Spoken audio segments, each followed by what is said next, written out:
Hello दोस्तों, मैं हूं अननोन टीचर फ्रॉम unknownteacher.in। दोस्तों आज हम करेंगे एक्सरसाइज 2.4 क्वेश्चन नंबर 6। तो देखिए दोस्तों, क्वेश्चन नंबर 6 में कहा गया है there is a narrow rectangular plot reserved for a school in Mahauli village. यानी कि माहौली विलेज में एक रेक्टेंगुलर प्लॉट है, ठीक है। और ये प्लॉट को स्कूल बनाने के लिए रखा गया है, ठीक है। The length and breadth of the plot are in the ratio 11:4। अभी लेंथ और ब्रेथ का रेशियो दिया गया है। लेंथ है 11, ब्रेथ है 4, ठीक है।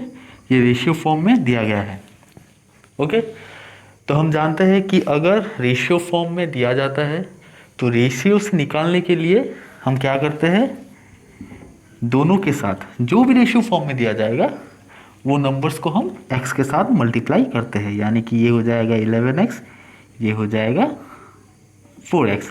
यानी कि length is 11x and breadth is 4x, ठीक है। ये रेशियो साइन चला जाएगा।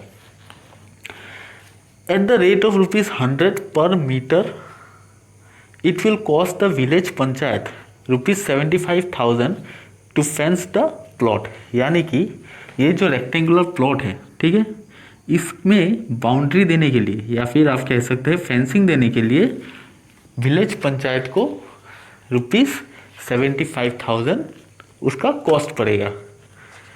What are the dimension of the plot. यानी कि हमें निकालने को कहा गया है लेंथ और ब्रेथ ऑफ द प्लॉट, ठीक है। तो अभी हमें पता चल गया है कि लेंथ होगा 11x और ब्रेथ होगा 4x, ओके। तो चलिए इसे लिख लेते हैं।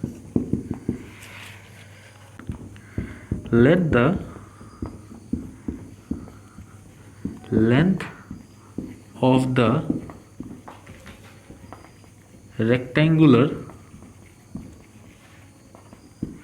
प्लॉट बी कितना हो जाएगा, तो यानी कि लेंथ हो जाएगा 11x, ठीक है, and the breadth of the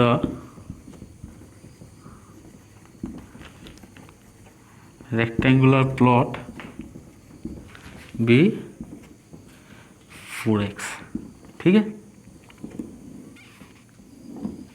okay. अभी देखिए दोस्तों, उसके बाद जो कहा गया है at the rate of ₹100 per metre it will cost the village panchayat ₹75,000 to fence the plot.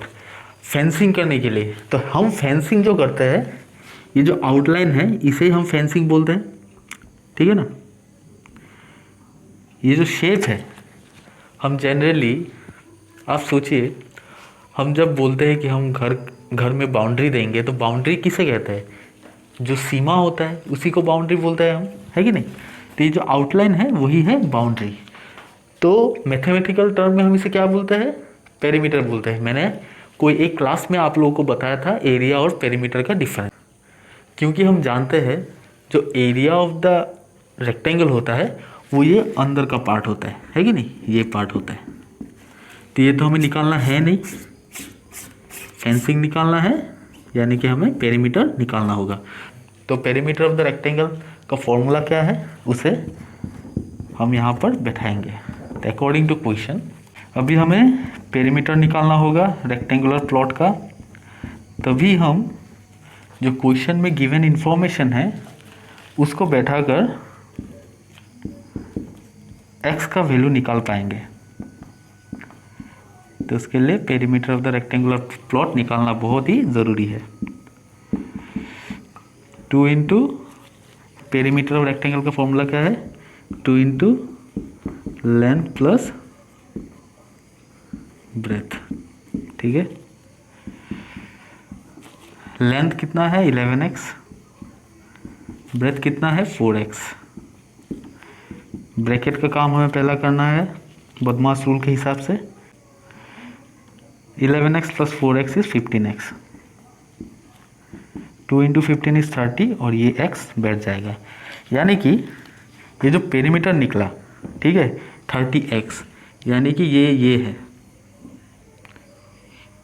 यहाँ से लेकर यहाँ तक जो रेक्टेंगुलर शेप में फेंसिंग होगा उसका पेरीमीटर, तो टोटल जो लेंथ है, ठीक है ना, यहाँ से लेकर यहाँ तक, स्टार्टिंग और एंडिंग पॉइंट, यहाँ से लेकर फिर यहाँ तक, ठीक है, ये जो टोटल कवर करेगा एरिया, टोटल जो लेंथ कवर करेगा, तो उसका पेरीमीटर कितना हमें मिला, 30x।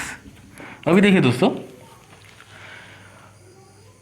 At the rate of ₹100 per metre, ठीक है, क्योंकि ये पेरीमीटर है तो ये मीटर, क्वेश्चन में मीटर में ही दिया गया है, पर मीटर कॉस्ट दिया गया है, तो ये 30x मीटर होगा, है कि नहीं, 30x मीटर होगा।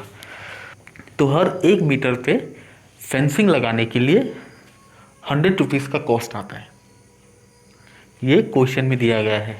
1 मीटर, ठीक है, 1 मीटर हमें फेंसिंग करने में 100 रुपीज़ का कॉस्ट आता है। तो कैलकुलेट कीजिए 30x मीटर, ये जो 30x मीटर है ये टोटल है ना, तो टोटल बाउंड्री में, जो टोटल बाउंड्री है उसको फेंसिंग करने के लिए कितना कॉस्ट आएगा, ठीक है, वो हम किस तरह से निकालेंगे।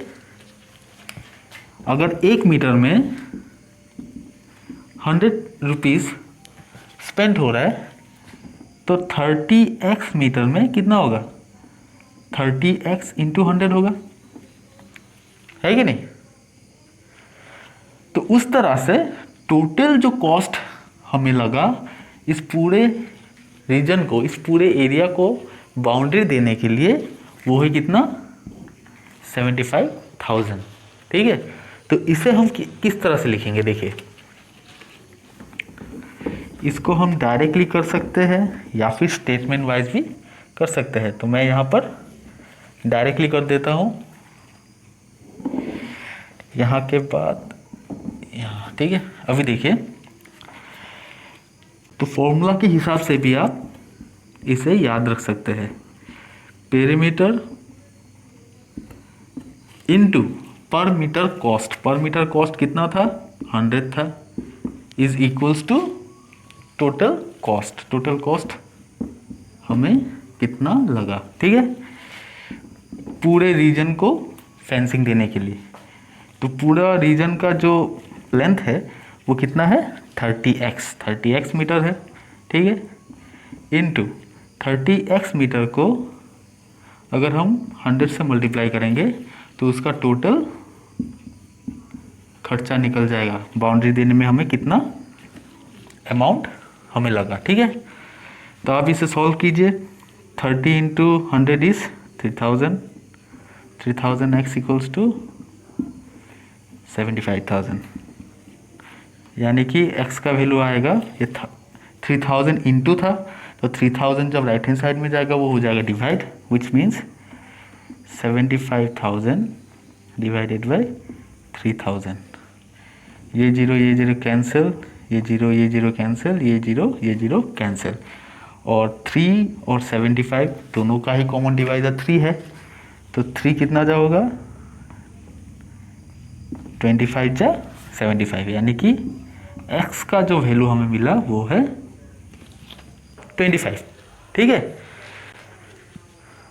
तो अभी हमें क्या निकालने को कहा गया है, what are the dimension of the plot, यानी कि लेंथ और ब्रेथ निकालने को कहा गया है। क्योंकि x का वैल्यू निकल गया है तो हम इजीली रेक्टेंगल का लेंथ और ब्रेथ निकाल पाएंगे।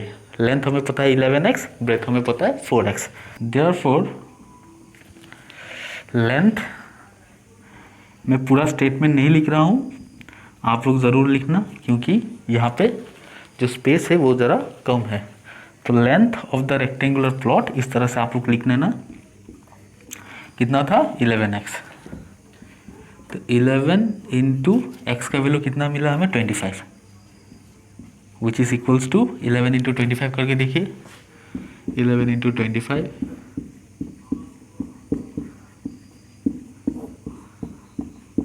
275, जो लेंथ है वो है 275 मीटर, ठीक है, यूनिट है मीटर, ये 7 है, ठीक है, और ब्रेथ